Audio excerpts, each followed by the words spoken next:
الحمد لله رب العالمين والصلاة والسلام على سيد المرسلين وعلى آله وأصحابه أجمعين أما بعد أعوذ بالله من الشيطان الرجيم بسم الله الرحمن الرحيم ولنبلونكم بشيء من الخوف والجوع ونقص من الأموال والأنفس والثمرات وبشر الصابرين الذين إذا أصابتهم مصيبة قالوا إنا لله وإنا إليه راجعون أولئك عليهم صلوات من ربهم ورحمة وأولئك هم المهتدون. عن صهيب رضي الله عنه قال رسول الله صلى الله عليه وسلم عجبا لأمر المؤمن إن أمره كله له خير وليس ذلك لأحد إلا للمؤمن إن أصابته سراء شكر فكان خيرا له وإن أصابته ضراء صبر فكان خيرا له. رواه مسلم. وعن أنس بن مالك رضي الله عنه قال رسول الله صلى الله عليه وسلم إن عظم الجزاء مع عظم البلاء وإن الله تعالى إذا أحب قوما ابتلاهم فمن رضي فله الرضا ومن سخط فله السخط. رواه الترمذي أو كما قال النبي صلی اللہ علیہ وسلم. یہ دنیا دارالامتحان ہے، آزمائش کی جگہ ہے.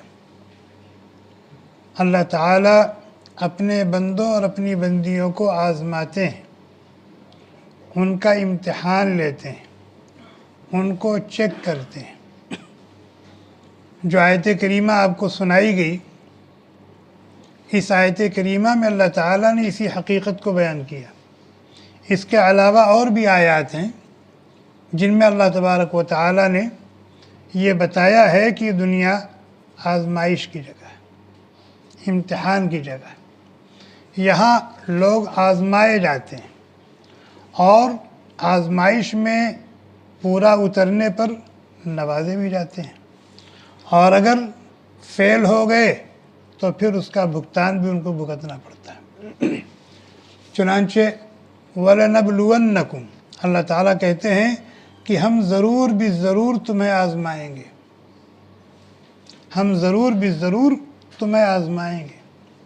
ایک جگہ فرمایا لَتُبْلَوُنَّ، تم ضرور بھی ضرور آزمائے جاؤ گے.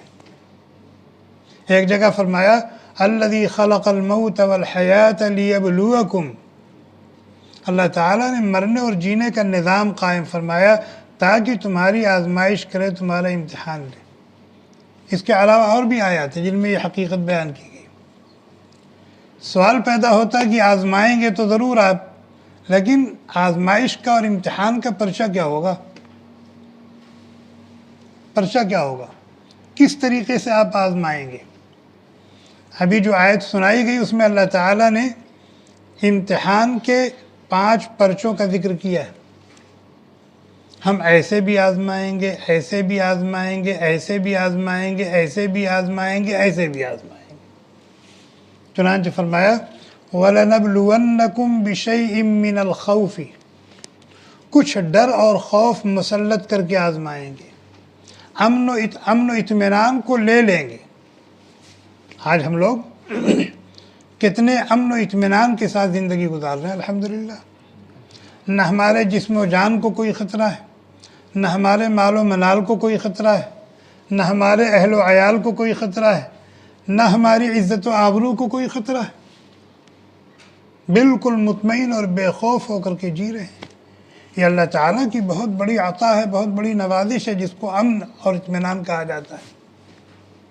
فَلَوْلَا كَانَتْ قَرْيَةٌ آمَنَتْ فَنَفَعَهَا، اور پھر فرمایا کہ ہم ڈر اور خوف مسلط کر کے آزمائیں گے، کہ انسان کے اوپر ایک خوف مسلط ہوگا، ایک ڈر مسلط ہوگا، اپنے جسم و جان کے اعتبار سے وہ خائف ہوگا. اپنے مال و منال کے اعتبار سے خائف ہوگا، اپنے اہل و عیال کی طرف سے خائف ہوگا، اپنی عزت و آبرو کی طرف سے خائف ہوگا کہ کہیں میرے جسم و جان پر کوئی حملہ نہ کر دے، میری زندگی کے چراغ کو گل نہ کر دے، مجھے جسمانی اعتبار سے کوئی نقصان نہ پہنچا دے، یا اسی طریقے سے میرے مال و منال کو کوئی چرا نہ لے، کوئی ہتھیا نہ لے، کوئی غصب نہ کر لے، کوئی ڈاکہ نہ ڈال دے، کوئی بے ایمانی نہ کر لے۔ خوف رہتا ہے نا؟ اسی طریقے سے اپنے بیوی بچوں کے تعلق سے اس کے اوپر ایک خوف ہے، اپنی عزت و آبرو کے تعلق سے۔ یہ حقیقت ہماری سمجھ میں نہیں آئے گی۔ کیوں؟ الحمدللہ ہم لوگ اس مرحلے سے نہیں گزرے، لیکن جب دنیا کے طول و عرض میں آپ نظر ڈالیں گے تو آپ کو ایسے علاقے بہت ملیں گے اور ایسے لوگ بہت ملیں گے جن کی صبح سے شام اور شام سے صبح ڈر اور خوف کے سائے میں ہو رہی ہے، کسی بھی اعتبار سے وہ مطمئن نہیں ہے، نہ اپنے جسم و جان کے اعتبار سے مطمئن ہے، نہ اپنے اہل و عیال کے اعتبار سے مطمئن ہے، نہ اپنے مال و منال کے اعتبار سے مطمئن ہے، اور نہ اپنی عزت و آبرو کے اعتبار سے مطمئن ہے۔ غزہ کے حالات دیکھ لیں، سوڈان کے حالات دیکھ لیں، سوریہ کے حالات دیکھ لیں، اور بھی بہت سارے ممالک اور بہت سارے علاقے ہیں جہاں اس طرح کی صورتحال موجود ہے۔ تو وہ سب کے سب آزمائش میں۔ وَلَنَبْلُوَنَّكُمْ بِشَيْءٍ مِّنَ الْخَوْفِ، اور یہ جو خوف ہوگا، ڈر ہوگا، کبھی دشمن کی طرف سے ہوگا، کبھی زلزلے کا اندیشہ ہوگا، کبھی سیلاب کا خطرہ ہوگا، کبھی خشک سالی کا خوف ہوگا، ڈر ہوگا، یعنی اس کی بھی الگ الگ شکلیں ہوتی ہیں۔ دوسرا پرچہ آزمائش کا کیا ہے؟ والجوع، بھوک اور پیاس کو مسلط کر دیں گے۔ بھوک لگی ہے، آدمی بھوک سے تڑپ رہا ہے، لیکن بھوک مٹانے کے لیے کوئی چیز نہیں ہے۔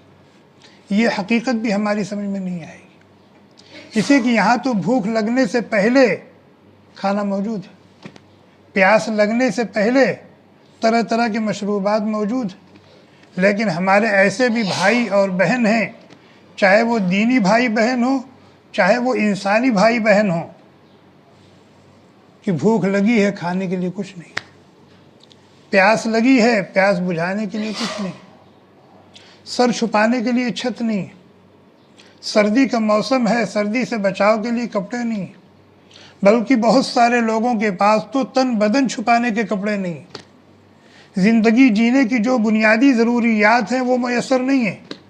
آزمائش میں ہے، آزمائش میں۔ اب یہ آزمائش کبھی آسمانی ہوتی ہے اور کبھی زمینی ہوتی ہے، کبھی ڈائریکٹ اللہ تعالیٰ کی طرف سے آ جاتی ہے، اور کبھی درمیان میں کسی عبداللہ کا واسطہ ہوتا ہے، لیکن ہوتی سب کس کی طرف سے؟ اللہ کی طرف سے ہوتی ہے، کبھی بلا واسطہ ہوتی ہے، کبھی بالواسطہ ہوتی ہے۔ وَلَنَبْلُوَنَّكُمْ بِشَيْءٍ مِّنَ الْخَوْفِ وَالْجُوعِ وَنَقْصٍ مِّنَ الْأَمْوَالِ، آمدنی کو کم کر کے آزمائیں گے، ذریعے آمدنی کو ختم کر کے آزمائیں گے۔ اچھی خاصی ملازمت اور نوکری تھی اور آمدنی کا ایک بہترین ذریعہ تھا اور بہت بڑی آمدنی تھی، لیکن تنخواہ گھٹ گئی، 10 سے 5 ہو گئی، آزمایا جا رہا ہے۔ نوکری ہی چلی گئی، آزمائش، امتحان۔ وَلَنَبْلُوَنَّكُمْ بِشَيْءٍ مِّنَ الْخَوْفِ وَالْجُوعِ وَنَقْصٍ مِّنَ الْأَمْوَالِ، کاروبار کیا تھا، تجارت میں پیسے لگائے تھے، دکان کھولی تھی، کاروبار فیل ہو گیا، جتنی محنت کی تھی اس اعتبار سے نفع نہیں ہوا، نفع ہونا تو دور کی بات ہے، پونجی بھی جاتی رہی۔ ہوتا ہے کہ نہیں؟ ہو رہا ہے، ہماری آنکھوں کے سامنے ہو رہا ہے۔ آزمائش اللہ کی طرف سے، اور بندہ آزمایا جا رہا ہے، اللہ کی بندی آزمائی جا رہی ہے۔ وَالْأَنفُسِ، اور تمہارے جسم و جان کے اعتبار سے بھی ہم تمہیں آزمائیں گے۔ آنکھ کی بینائی چلی گئی، قوت سنوائی چلی گئی، قوت گویائی چلی گئی، جسم کا کوئی حصہ ناکارہ ہو گیا، مفلوج ہو گیا، کوئی بیماری لگ گئی، شوگر کی بیماری لگ گئی، کڈنی فیل ہو گئی، پت میں پتھری آ گئی، یہ طرح طرح کی بیماریاں، یہ آزمائش ہے۔ چاہے اپنے جسم و جان میں یہ آزمائش آئی یا اپنے عزیز و اقارب میں سے کسی کے اوپر آ گئی، ماں کے اوپر آ گئی، تو ماں کے اوپر آ گئی تو اولاد پریشان ہوگی نہیں ہوگی؟ باپ کے اوپر آ گئی اولاد پریشان ہوگی نہیں ہوگی؟ بیوی کے اوپر آ گئی شوہر پریشان ہوگا نہیں ہوگا؟ شوہر کے اوپر آ گئی بیوی پریشان ہوگی کہ نہیں ہوگی؟ بھائی کے اوپر آ گئی بھائی پریشان ہوگا نہیں ہوگا؟ بہن کے اوپر آ گئی بہن، یہ آزمائش ہے، سب آزمائش میں۔ کسی کو اللہ نے اٹھا ہی لیا، ماں چلی گئی، آزمائش، باپ چلا گیا، آزمائش، بیوی چلی گئی شوہر کے لیے آزمائش ہے، شوہر چلا گیا بیوی کے لیے آزمائش ہے، بھائی چلا گیا بھائی بہنوں کے لیے آزمائش ہے۔ وَنَقْصٍ مِّنَ الْأَمْوَالِ وَالْأَنفُسِ وَالثَّمَرَاتِ، باغ لگایا تھا، بڑی محنت کی تھی، بڑے پیسے خرچ کیے تھے، بڑی امیدیں وابستہ تھیں کہ فصل میں اتنا پھل ہوگا، اتنی آمدنی ہوگی، سال بھر کا خرچہ نکلے گا۔ کھیت میں کاشت کی تھی، جتائی بوائی اور اس میں کھاد وغیرہ ڈالنا، اس کی سینچائی، زیر بار آ گئے تھے، بڑی امید وابستہ تھی کہ پیداوار ہوگی اور سال بھر کا خرچہ بھی نکلے گا اور جو ہم نے لگایا وہ لاگت، لیکن جتنی پیداوار متوقع تھی نہیں ہوئی۔ پھل تو خوب آئے تھے باغ میں، لیکن آدھی چلی، سب وقت سے پہلے جھڑ گئے، صاف ہو گئے۔ ابھی ہمارے ہاں ہم لوگ کسان لوگ ہیں دیہات کے، دھان کی فصل ہے، وہ کٹ کر کے کھیت میں پڑی ہوئی ہے اور 3 دن سے بارش ہو رہی ہے۔ پورے کھیت میں دھان کاٹ کر کے کھیت میں رکھا ہوا ہے، اب دھوپ ہو تو اس کو نکالا جائے اس میں سے۔ 3 دن 4 دن سے مسلسل بارش ہو رہی ہے، لوگ پریشان ہیں، اسی کہ اگر یہ بارش 2-4 دن اور ہوئی تو سڑ جائے گا سب۔ تو یہ اللہ کی طرف سے کیا ہے؟ آزمائش۔ والثمرات، کیا دیکھنا چاہتے آپ یہ حالات ڈال کر کے؟ یہ حالات آپ ڈالتے ہیں، ڈال کر کے کیا دیکھنا چاہتے ہیں؟ اللہ تعالیٰ کہہ رہا ہم یہ دیکھنا چاہتے ہیں کہ بھی کرتا کیا ہے۔ اگر ان آزمائشوں اور امتحانات کو، نامساعد حالات کو میری طرف سے سمجھ کر اس کو برداشت کرتا ہے اور مجھ سے اجر و ثواب کا امیدوار رہتا ہے اور میرے فیصلے کو صدق دل سے قبول کر لیتا ہے، تو پھر میں دنیا میں بھی اس کو نوازوں گا اور آخرت میں بھی اس کو نوازوں گا۔ اور اگر وہ شکوہ شکایت پر آ جاتا ہے، جزع فضع پر آ جاتا ہے، ہائے وائے پر آ جاتا ہے، شور و غل پر آ جاتا ہے، اپنے گریبان کو پھاڑنے لگتا ہے، اپنے بالوں کو نوچنے لگتا ہے، اپنے چہرے پر تھپڑ مارنے لگتا ہے، تو امتحان میں فیل ہو گیا، فیل ہو گیا۔ جو مصیبت آئی ہے وہ تو جھیلنا پڑے گا، اور اس کے ساتھ ساتھ بے صبری کی وجہ سے جو اجر و ثواب سے اور اللہ تعالیٰ کی خصوصی رحمت اور توجہ سے محرومی ہوئی وہ الگ سے۔ اور اگر ان نامساعد حالات میں اپنے آپ کو قابو میں رکھا اور جیسے نعمتیں اللہ کی طرف سے آتی ہیں ان کو اللہ کی طرف سے سمجھ کر اللہ کا شکر گزار ہوتا ہے، اسی طریقے سے آزمائشیں اللہ کی طرف سے آتی ہیں اور اللہ کے قریب کرنے کے لیے آتی ہیں اور اللہ سے بہت کچھ دلوانے کے لیے آتی ہیں، اس لیے کہ بغیر امتحان کے ترقی نہیں ہوتی۔ ایک بچہ ہے پورے سال پابندی کے ساتھ اسکول جا رہا ہے اور خوب محنت سے پڑھ رہا ہے، لیکن اگر سالانہ امتحان میں وہ شرکت نہ کرے، تو ترقی ہوگی اس کو؟ نہیں ہوگی۔ ملازمت کی ضرورت ہے، سی وی لے جا کر کے جمع کر دی ہے، بات چیت بھی پکی ہو گئی ہے، وہاں سے کال بھی آ گئی بھئی آئیے آپ کا انٹرویو۔ اگر وہ انٹرویو میں شرکت نہ کرے تو نوکری ملے گی اس کو؟ یہ سنت، چاہے دنیاوی اعتبار سے ترقی کرنا چاہتے ہیں یا دینی اعتبار سے اور روحانی اور معنوی اعتبار سے ترقی کرنا چاہتے ہیں، بغیر امتحان کے مراحل سے گزرے اور گزارے ہوئے آدمی ترقی نہیں کر سکتا۔ اللہ تعالیٰ نے اپنے تمام بندوں اور بندیوں کو آزمایا ہے اور آزماتے ہیں اور آزماتے رہیں گے، اور جو اللہ تعالیٰ کا جتنا چہیتا اور پیارا ہے، جتنا محبوب اور مقرب ہے، جتنا چنیدہ برگزیدہ پسندیدہ ہے، اللہ تعالیٰ اس کو اتنا زیادہ آزماتے ہیں، اللہ تعالیٰ اس کو اتنا زیادہ آزماتے ہیں۔ چنانچہ حضرت ابراہیم علیہ السلام کیا ہیں؟ خلیل الرحمن، اللہ کی خلیل ہے، اللہ کے دوست ہیں، تو یوں ہی تھوڑا ہی انہیں خلت کا شرف عطا ہو گیا، بلکہ اللہ تعالیٰ کہتے ہیں وَإِذِ ابْتَلَىٰ إِبْرَاهِيمَ رَبُّهُ بِكَلِمَاتٍ کہ ابراہیم کو ان کے رب نے بہت آزمایا، بڑے مشکل پرچوں سے آزمایا۔ وَإِذِ ابْتَلَىٰ إِبْرَاهِيمَ رَبُّهُ بِكَلِمَاتٍ، تو نتیجہ تو سنائیے، صرف کہہ رہے ہیں کہ آزمایا، کہہ رہے ہیں فَأَتَمَّهُنَّ، ہر امتحان میں اعلیٰ نمبر سے کامیاب ہوئے، فَأَتَمَّهُنَّ، ہر امتحان میں اعلیٰ نمبر سے کامیاب ہوئے۔ تو آپ نے انعام کیا دیا ذرا یہ تو بتائیے؟ کہہ رہے اپنا خلیل بنا لیا۔ یہ معمولی انعام ہے، معمولی شرف ہے، کہا ہم نے آزمایا اور مشکل پرچوں سے آزمایا، اور وہ اعلیٰ نمبر سے کامیاب ہوئے اور ہر امتحان میں کامیاب ہوئے، تو ہم نے ان کو انعام کیا دیا کہ ان کو خلیل الرحمن کے شرف سے مشرف کیا، اور ان کو خلق کا محبوب بنا دیا۔ کیا؟ کفار ہوں یا مشرکین، وہ بھی ابراہیم کا گن گاتے ہیں، یہود ہوں یا نصارہ، وہ بھی ابراہیم کا گن گاتے ہیں، اور اہل حق اسلام کے ماننے والے یہ تو ابراہیم کا گن گاتے ہی ہیں۔ چنانچہ اللہ تعالیٰ نے کہا ان ابراہیم کان امتن، ابراہیم پوری امت کے پیشوا ہیں، پوری امت کے پیشوا ہیں۔ چنانچہ کفار مکہ کہتے تھے کہ ابراہیم تو ہمارے ہیں، یہود کہتے تھے کہ ابراہیم ہمارے ہیں، آج بھی کہتے ہیں، نصارہ کہتے ہیں ابراہیم ہمارے ہیں، ہم بھی کہتے ہیں ابراہیم ہمارے ہیں۔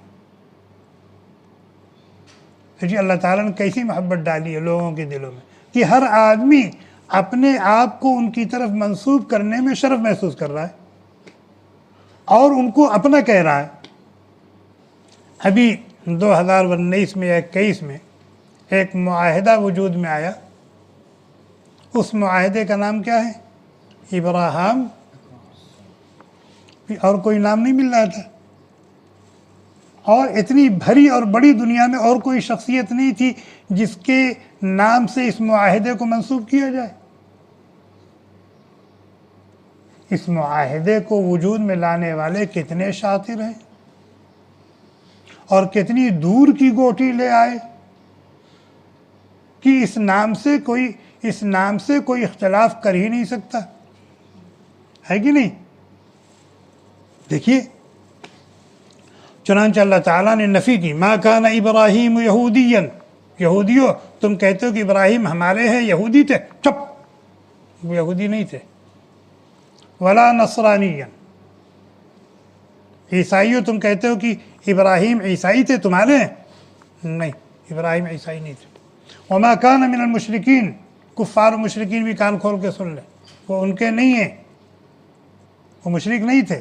بھئی تمہارے ہونے کا مطلب یہ کہ وہ مشرک تھے، یہودی کہتے ہیں ہمارے، اس کا مطلب وہ یہودی تھے، عیسائی کہتے ہیں وہ ہمارے، اس کا مطلب وہ عیسائی تھے، نہیں، کہتے ہیں ان اول الناس بابراہیم للذین اتبعوہ، ابراہیم کے زیادہ حقدار وہ لوگ ہیں جو ابراہیم کے نقش قدم پر چلتے ہیں، جو ابراہیم کے نقش قدم پر چل چکے ہیں، اور دور حاضر میں ھذا النبی، یہ نبی ابراہیم کے زیادہ حقدار ہیں، اور ان نبی کے دامن رحمت سے وابستہ ہونے والے ابراہیم کے زیادہ حقدار ہیں۔ تو یہ بات میں نے کیوں سنائی کہ اللہ تعالیٰ کا جو جتنا قریبی ہے، چنانچہ سب سے زیادہ پیغمبر آزمائے گئے اس دنیا میں، سب سے زیادہ آزمائش اور سب سے زیادہ امتحان کس کا ہوا ہے؟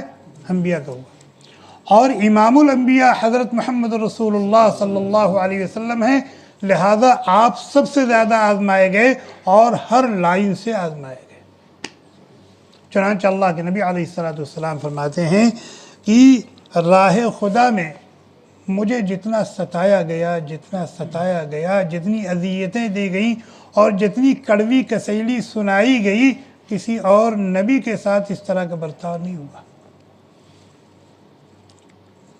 اللہ تعالیٰ نے حضرت ابراہیم علیہ السلام کو پیدا کہاں کیا؟ ایک ایسے شخص کے گھر میں پیدا کیا جو بت بناتا بھی تھا، بت کو پوجتا بھی تھا، بت کو بیچ کر اس کی روٹی بھی کھاتا تھا۔ بتائیں اس سے بڑی آزمائش کوئی ہو سکتی ہے؟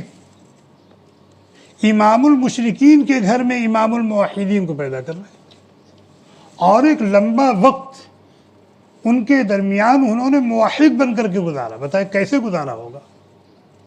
سمجھ میں آئے کہ نہیں آزمائش؟ پھر اس کے بعد کہا کہ بھئی یہاں سے ہجرت کر جاؤ، یہاں کی زمین جو ہے وہ سازگار نہیں ہے اس مشن کے لیے جو مشن آپ کو دیا گیا ہے۔ چنانچہ وہ اپنی بیوی کو لے کر حضرت لوط کو لے کر کے ہجرت کر گئے۔ دوسری آزمائش 80 سال یا 120 سال کے ہو گئے تھے، بڑی دعاؤں تمناؤں رونے اور گڑگڑانے کے بعد ایک بیٹا اللہ تعالیٰ نے دیا۔ اس سے دل بہلاتے تھے، کہا کہ لے جاؤ وادی غیر ذی زرع میں چھوڑ کے آؤ اپنے نومولود بچے کو اور بیوی کو، جہاں زندگی جینے کا کوئی سامان ہی نہیں تھا، نہ آدم زاد کچھ بھی نہیں، وادی غیر ذی زرع اللہ تعالیٰ نے خود کہا۔ اور جب تھوڑا سا ہونہار ہوئے تو کہا کہ میرے نام پر اس کو ذبح کرو۔ بتائیں اللہ تعالیٰ نے جب سے دنیا قائم ہوئی ہے آج تک کسی کو اللہ تعالیٰ نے یہ حکم دیا ہے کہ اپنے ہونہار بیٹے کو، اکلوتے بیٹے کو میرے نام پہ ذبح کرو؟ اور آگے اور بھی بہت ساری آزمائشیں، ہر امتحان میں پاس ہوئے اور پھر نوازے گئے۔ چنانچہ دیکھیں کہا کہ اپنے اکلوتے بیٹے کو میرے نام پر قربان کرو، اور انہوں نے قربان کرنے کے لیے جتنے جتن کر سکتے تھے وہ کر ڈالے، اپنے تئیں انہوں نے قربان کر دیا تھا۔ ان کی یہ ادا اللہ تعالیٰ کو اتنی پسند آئی کہ قیامت تک آنے والے مالدار مسلمان مردوں اور عورتوں پر قربانی کیا کر دی؟ واجب کر دی۔ صحابہ نے نبی سے پوچھا ما ہی الاضاحی یا رسول اللہ، یہ قربانی کی حقیقت کیا ہے جو ہم جانور قربان کرتے ہیں؟ فرمایا ہی سنت ابیکم ابراہیم۔ انعام ملا کہ نہیں ملا؟ حضرت ہاجر پانی کی تلاش میں صفا سے مروہ، مروہ سے صفا، صفا سے مروہ چکر لگا رہی، ادا اللہ کو پسند آئی۔ جتنے لوگ حج اور عمرے کے لیے جائیں گے سب کے اوپر واجب ہے کہ صفا مروہ کے ساتھ چکر لگاؤ، اور جتنی دور ہاجرہ دوڑی تھی اتنی دور تم بھی دوڑو۔ حضرت ابراہیم علیہ السلام نے 3 جگہ کنکری ماری تھی شیطان کو، یہ ادا اللہ کو اتنی پسند آئی کہ جتنے لوگ حج کرنے جائیں گے سب کے اوپر یہ چیز کیا ہے؟ واجب۔ بات دور نکل گئی، دنیا امتحان کی جگہ ہے، آزمائش کی جگہ ہے، اور اللہ تعالیٰ آزماتے ہیں، اور آزمائش کے پرچے اور اس کے مضامین الگ الگ ہیں، اور اللہ تعالیٰ اپنے بندوں کو مشقت میں نہیں ڈالنا چاہتے، پریشان کرنا مقصد نہیں ہے، بلکہ امتحان لے کر ترقی دینا مقصد ہے۔ اسے کہ بغیر امتحان کے ترقی نہیں ہوتی، اور آزمائش اور امتحان جتنا بڑا اور سخت ہوگا، مضمون جتنا مشکل ہوگا، نمبر اتنا زیادہ ہوگا، اس پر انعام اور نوازش بھی اتنی بڑی ہوگی۔ چنانچہ حضرت انس بن مالک رضی اللہ تعالی عنہ کہتے ہیں نبی علیہ السلام نے فرمایا ان عظم الجزاء مع عظم البلاء، امتحان جس درجے کا ہوگا انعام بھی اسی درجے کا ہوگا، آزمائش جس درجے کی ہوگی نوازش بھی اسی درجے کی ہوگی۔ ان اللہ تعالی اذا احب قوما ابتلاہم، اللہ تعالیٰ جب کسی سے محبت کرتے ہیں اور کسی کو اپنا قرب عطا فرمانا چاہتے ہیں، اور اللہ تعالیٰ کسی کو دنیا اور آخرت میں سرخرو کرنا چاہتے ہیں، نوازنا چاہتے ہیں، تو اس کو آزماتے ہیں۔ فمن رضی فلہ الرضا، جس نے اس آزمائش میں اپنے آپ کو سنبھال کر کے رکھا اور دل کی گہرائیوں سے یہ جانا کہ یہ میرے رب کی طرف سے ہے اور میرے حق میں یقیناً بہتر ہے، بھلے اس کا بہتر ہونا میری سمجھ میں نہ آئے، اس لیے کہ اللہ تعالیٰ اپنے بندوں کے ساتھ، اپنی بندیوں کے ساتھ وہی کرتے ہیں جس میں ان کے لیے بہتری ہوتی ہے، دنیا کے اعتبار سے اور آخرت کے اعتبار سے۔ تو یہ میرے رب کی طرف سے آزمائش ہے، اور علم الہی میں میرے لیے اسی میں بہتری ہے، اور جب میں اس کو برداشت کروں گا تو اللہ تعالیٰ مجھے اجر عطا فرمائیں گے، میرے گناہوں کو معاف فرمائیں گے، میرے درجات کو بلند فرمائیں گے، اور اگر کوئی چیز مجھ سے لی ہے تو اس کا نعم البدل عطا فرمائیں گے، دنیا میں بھی آخرت میں بھی، پھر وہ پاس ہو گیا، اللہ تعالیٰ کی رضا اور رضوان اس کو ملے گی انعام میں، اللہ تعالیٰ کا پیار ملے گا، اللہ تعالیٰ کا دیدار ملے گا، اور اللہ تعالیٰ کی رحمتوں کا مظہر جنت اور جنت کی ابدی نعمتیں ملیں گی۔ وَمَنْ سَخِطَ فَلَهُ السَّخْطُ، اور جس نے ہائے واہ شروع کر دیا، شور و غل شروع کر دیا، میرے پاس تو ایک ہی بیٹا تھا، فلاں کے پاس 10 بیٹے ہیں، اللہ تعالیٰ کو میرا ہی بیٹا نظر آیا تھا مارنے کے لیے، اس کے 10 میں سے ایک لے لیتے، 9 تو اس کے پاس، اس طرح کے جملے کہتے ہیں نا۔ اس کمپنی میں فلاں بھی کام کرتا ہے، فلاں بھی کام کرتا ہے، اور ڈیوٹی بھی قاعدے سے نہیں کرتا ہے، لیٹ بھی آتا ہے، ناغہ بھی بہت کرتا ہے، لیکن نوکری میری ہی جانی تھی، ملازمت میری ہی چھوٹنی تھی، کہہ دیتے نہیں کہہ دیتے، اس طرح کے جملے کہہ دیتے ہیں بے صبری کے۔ تو پھر آزمائش کی مشقت اپنی جگہ پر ہے، اور باقی اللہ کی رضا سے محروم ہو گیا، اللہ کے پیار سے محروم ہو گیا، اللہ کے قرب سے محروم ہو گیا، اجر و ثواب سے محروم ہو گیا، جنت و جنت کی نعمتوں سے محروم ہو گیا۔ حضرت صہیب رضی اللہ تعالیٰ عنہ کہتے ہیں نبی علیہ السلام نے فرمایا عجبا لامر، بندہ مومن کا معاملہ بھی بڑا عجیب ہے بھائی، اور یہ شان صرف بندہ مومن ہی کی ہے کہ ہر حال میں وہ خیر پر ہے، بھلائی پر ہے، مسکرا رہا ہے تو بھی خیر پر ہے، کیوں مسکرا رہا ہے؟ اللہ کا شکر گزار ہے، راہ شکر پر چل کر اللہ تک پہنچ رہا ہے، اور اگر آنکھوں میں آنسو ہیں، دل غمگین ہے، تو پھر راہ صبر پر چل کر اللہ تک پہنچ رہا ہے۔ اور اللہ تعالیٰ جیسے رلا کے آزماتے ہیں نا، ایسے ہنسا کے بھی آزماتے ہیں، جیسے لے کے آزماتے ہیں نا، ایسے ہی دے کے بھی آزماتے ہیں، مالدار بنا کے آزماتے، جیسے فقیر بنا کے آزماتے ہیں، تنگ دست کر کے آزماتے ہیں، ایسے ہی مالدار بنا کے بھی آزماتے ہیں، جیسے نوکری لے کر کے آزماتے ہیں نا، نوکری دے کر کے بھی آزماتے ہیں، صحت لے کر کے آزماتے ہیں نا، تو صحت دے کر کے بھی آزماتے ہیں، بینائی لے کر کے آزماتے ہیں تو بینائی دے رکھی ہے وہ بھی آزما رہے ہیں۔ حضرت سلیمان علیہ السلام کی مجلس لگی ہوئی تھی، اور آپ کو پتہ چلا کہ بلقیس ملکہ سبا چل پڑی ہے، تو آپ نے سوچا کہ اپنے نبی ہونے پر بجائے اس کے کہ اس کے سامنے کوئی تقریر کی جائے اور اس کے غلط مذہب پر ہونے کے لیے اس کو قائل کیا جائے، سمجھایا جائے، بہتر شکل ہی کوئی معجزہ دکھا دیا جائے تاکہ لمبی چوڑی تقریر کرنے کی ضرورت نہ پڑے۔ تو حاضرین میں سے کہا من یأتینی بعرشہا قبل ان یأتونی مسلمین، بھئی اس کے پائے تخت کو اس کے یہاں پہنچنے سے پہلے کون لا سکتا ہے؟ تو ایک دیو ہیکل شیطان وہاں تھا، اس نے کہا قال عفریت من الجن انا آتیک بہ، کہ ایک سرکش جن نے کہا جو بہت طاقتور تھا، کہا میں لاؤں گا۔ پوچھا کتنی دیر میں لائے گا؟ کتنی دیر میں لائے گا؟ کہا ان تقوم قبل ان تقوم من مقامک، آپ کی مجلس ختم ہونے سے پہلے میں یہ کام کر دوں گا۔ حضرت سلیمان علیہ السلام نے کہا بڑا لمبا وقت مانگ رہا ہے، بھئی مجلس کتنی دیر کی رہی ہوگی؟ کہا بڑا لمبا وقت مانگ رہا ہے اتنا چھوٹا کام کرنے کے لیے۔ کہا ہاں بھئی اور کوئی ہے؟ قال الذي عنده علم من الكتاب انا آتيك به قبل ان يرتد اليك طرفك۔ آصف برقیہ تھے انسان، انہوں نے کہا کہ میں یہ کام کروں گا۔ پوچھا کتنی دیر میں؟ کہا آپ کی بند آنکھ کھلنے سے پہلے یہ کام ہو جائے گا۔ اگر آنکھ کھلی ہے تو بند ہونے سے پہلے، بند ہے تو کھلنے سے پہلے یہ کام کر دوں۔ چنانچہ جب انہوں نے آنکھ کھولا تو دیکھا تو بلقیس کا ملکہ سبا کا پائے تخت موجود ہے۔ کتنی بڑی خوشی تھی، کتنی بڑی خوشی کا موقع تھا۔ حضرت سلیمان علیہ السلام کو تھوڑا سا دکھانا چاہیے تھا کہ بھئی دیکھو میرے ایک امتی کی طاقت دیکھو، میرے ایک امتی کی طاقت دیکھو تو نبی کی طاقت کیا ہوگی، میرے ایک امتی کا کارنامہ دیکھو. نہیں، فرمایا ھذا من فضل ربی، نہ اس میں میرا کوئی کمال ہے، نہ اس میں آصف برقیہ کا کوئی کمال ہے، بلکہ یہ میرے رب کا فضل ہے، اس کی عنایت ہے جو اس نے یہ کیا. جانتے ہو کیوں کیا؟ لیبلونی، تاکہ مجھے آزمائے، میرا امتحان لے، اشکر ام اکفر، کہ اس کو میں اپنے رب کی عطا اور اس کی نوازش، اس کا فضل سمجھتا ہوں، یا یہ کہ اپنی طاقت و قوت یا اپنے ایک امتی کا کارنامہ سمجھتا ہوں.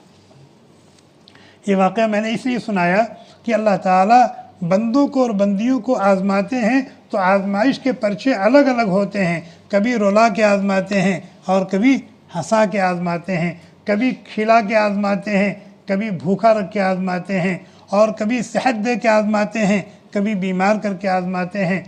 آزمائش کے الگ الگ پرچے.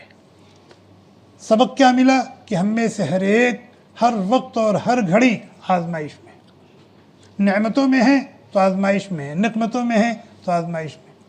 اب آزمائش میں ہم پاس ہوتے ہیں یا فیل ہوتے ہیں.